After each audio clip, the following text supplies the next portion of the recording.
What's up with it? Polo Sports Talking Entertainment. Here again with another one. Hit that like button, subscribe to the channel if you're not a member, and also hit the notifications so that you're able to get all of my content and all of my videos.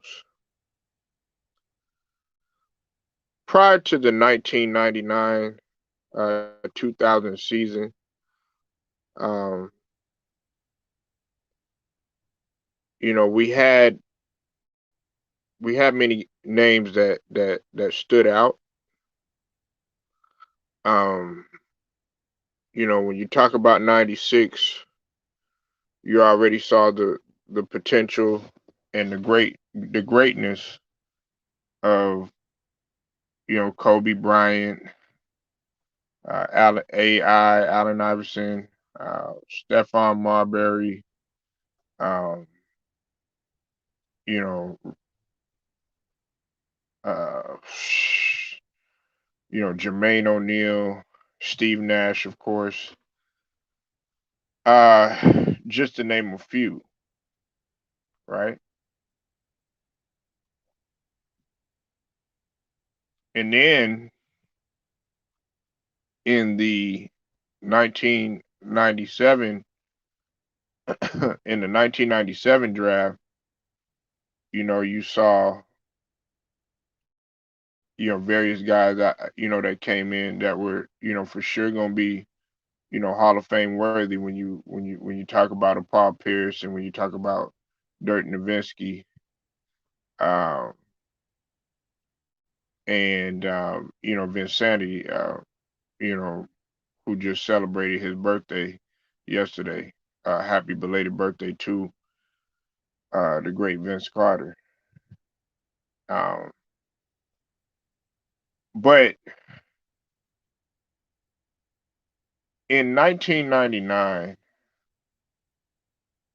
there was an influx of a multitude of different type of players, uh, especially in that '99 draft. When you think of Ron Artest, or who we know as Meta World Peace, when you think of Manu Ginobili, when you think of the Matrix, Sean Marion, but and of course Elton Brand, Wally Derby, who doesn't really get a lot of credit for what he did, Rip Hamilton.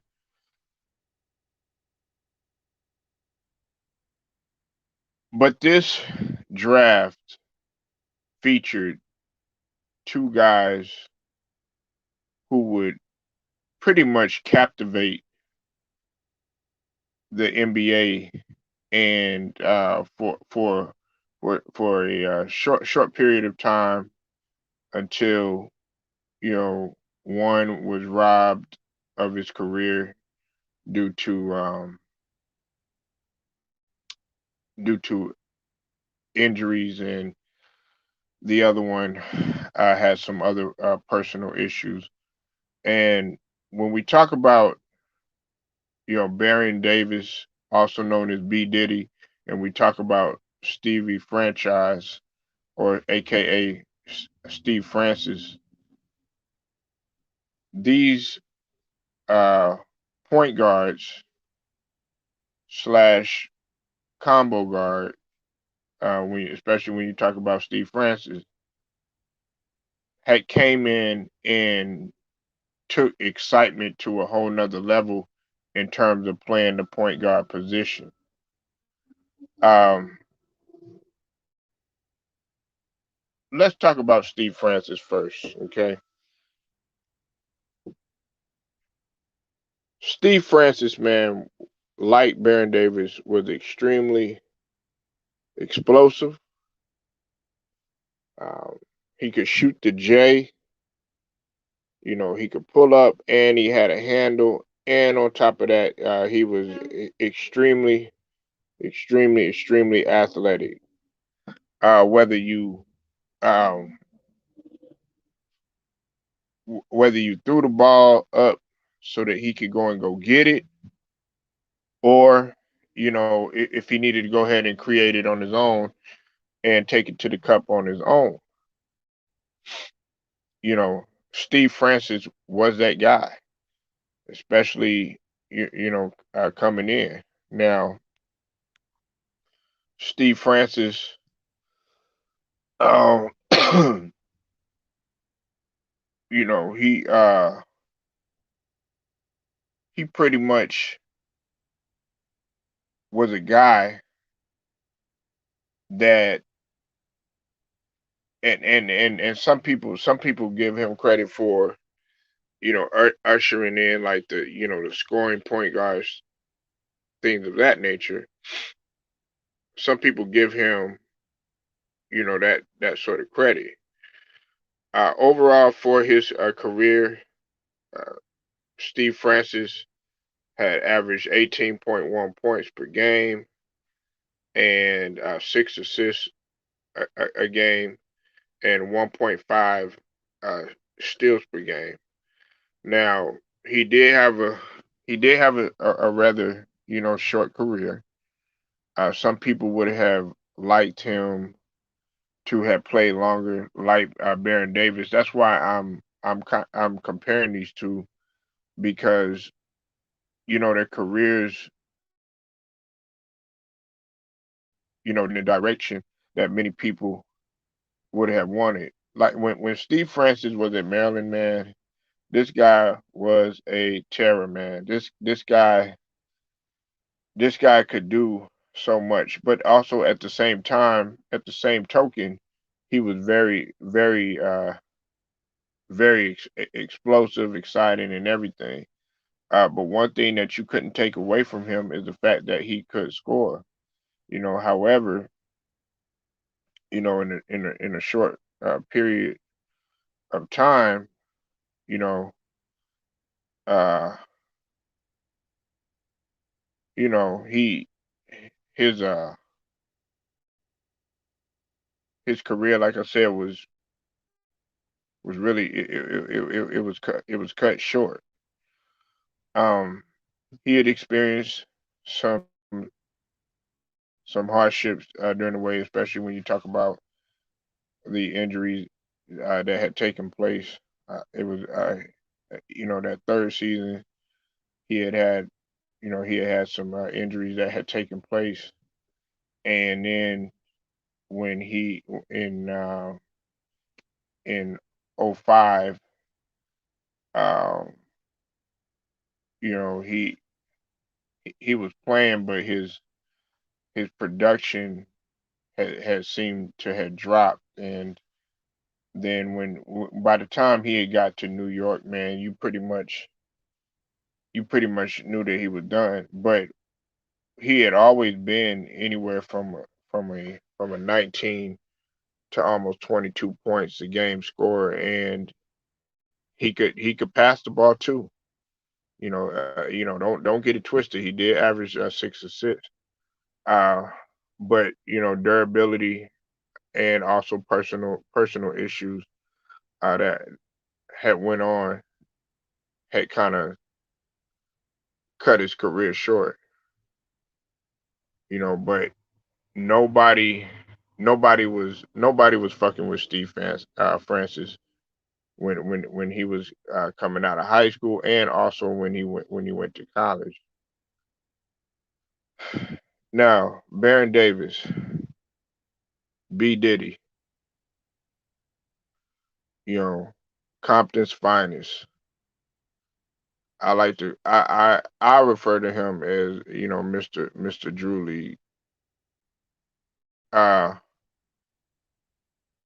Baron Davis had always been a personal favorite of mine, especially when I had watched him coming in. Now, unlike Steve Francis, Baron Davis, his career kind of started off a little bit slower. Um, you had to think when he came in, with Charlotte, he wasn't really getting that much playing time. and that that had to do with the fact that um, there were other guys that were pretty much ahead of him. When you talk about David Wesley, um, you know, God rest his soul, Bobby Fields. You had guys like Ricky Davis on there. Now they're not point guards, but those were guys that were there. But pretty much, man, he pretty much was kind of learning the ropes with that Charlotte Hornets team. And they actually did pretty good. They did pretty good that season. As under Paul Silas, who does not get enough credit for you know the kind of coach that he was. You know, but that very next season, you saw a tremendous jump in Baron Davis. Now, what separated Baron Davis from Steve Francis is the fact that just like Steve Francis. Oh, you said, oh, what's up with it, Theo? I see you in the building. You said Steve Francis was incredible, but yeah, I'll take the Baron Davis handle exposure. Exactly, and I'm gonna get right to that. Theo B. I'm not saying that Steve Francis was selfish, but he had the tendency to be all about himself sometimes. The thing about Baron Davis that was unique is that he had a unique way of getting others involved and setting the table, which is what he did while he was at Crossroads and while he was at UCLA. You know, but he was always, always, always, always a freak of nature, and always highly athletic, and he was intelligent too as well. Um, you know, he had the unique, candid ability to um, be a game changer. Some people criticize him, in terms of, they wish he was a better shooter and all this other stuff. Baron Davis could shoot the ball, and also he got known for being. A lot of people don't give Baron Davis a lot of credit for this. I do. The stop and pop, man. Or the pull up. While in transition from the three, Baron Davis would do that. I don't think people understood it, and he was lights out. Now sometimes he tended to be kind of streaky and stuff, but at the same token, he had a nice game. His game uh was very smooth, and some of the things that he did was very it seemed so effortless. And we're talking pre-injury Baron Davis, and I'm talking about going, the pinnacle of his prime. He took a big jump, in not only his scoring and his production as well as his minutes and everything.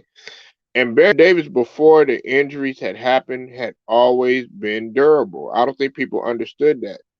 He played 82 straight games for 3 seasons in a row. He was durable, and then that very next season, he made another big jump. It was clear that Baron Davis was pretty much the guy, the number one guy on the team, because he was averaging eight, almost 9 assists a game, 8.5 assists a game, and with 18 points.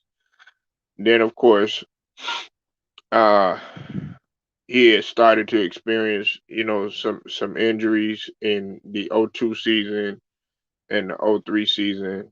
Even though in the '03 season, I thought that '03 was his by far, in my opinion, besides the Golden State year, was his most productive outing. Um, but Baron Davis, the the combination with the injuries, and also another thing that a lot of people don't understand, that Baron Davis was really trying to work on, was his weight. He was very concerned about his weight. As a matter of fact, in one interview, he even said that, one season he was so dedicated to getting the weight off of him that he would run. He was running like 3 to 5 miles each day that whole off season, just so that he could, get back to where he was, because he did start to put on the weight and everything. And see, if you look in this picture, you'll say, well, man, the guy was solid and everything, and even like when he played for Crossroads and then coming to, you know, UCLA, he really he wasn't as big as when you looked at him, in the Golden State years and in LA Clipper years.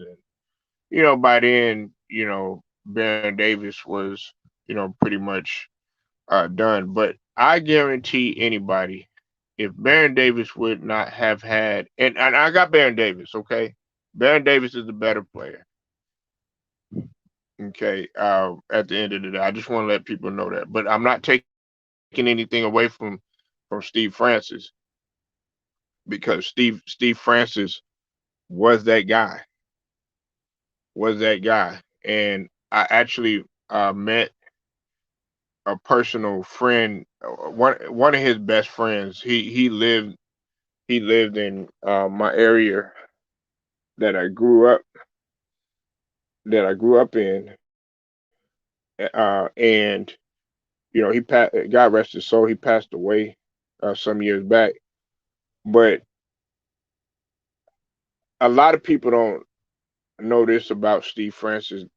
They didn't know how humble this guy was, and that's what he had always said. I remember him, saying that, but he'd always, he had a picture with him and Steve Francis. I couldn't believe it, what I'm saying, because my mom's had, they took me over there, to visit and everything, and I had to talk to the guy or whatever, because he was struggling with his health and stuff like that. And I remember him telling me,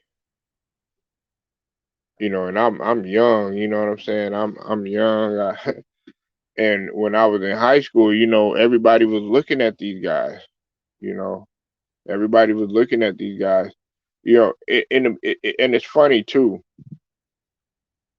Guys in my area, they were into playing like Isaiah Thomas. I'm just keeping it honest. Like when we grew up, this was like in the middle school days, and before high school days.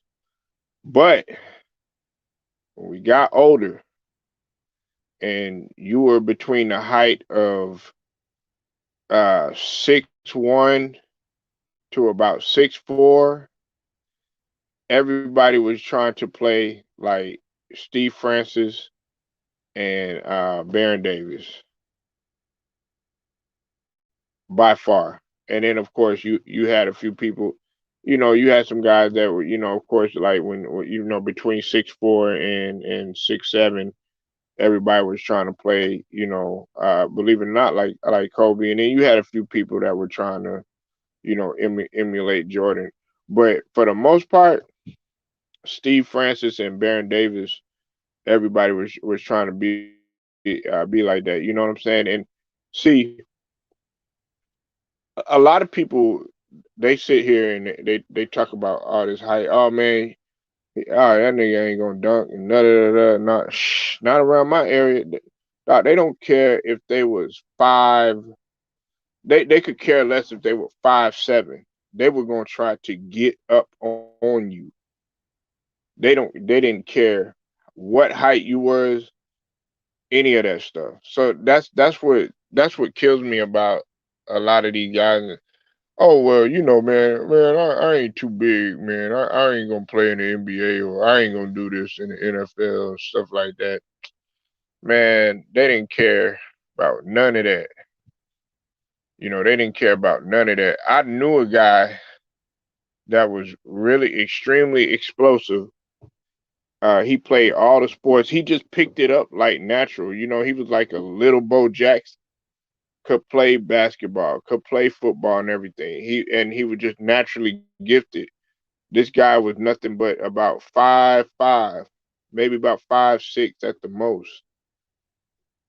Yeah, maybe about 5'6", clearing the rim easy.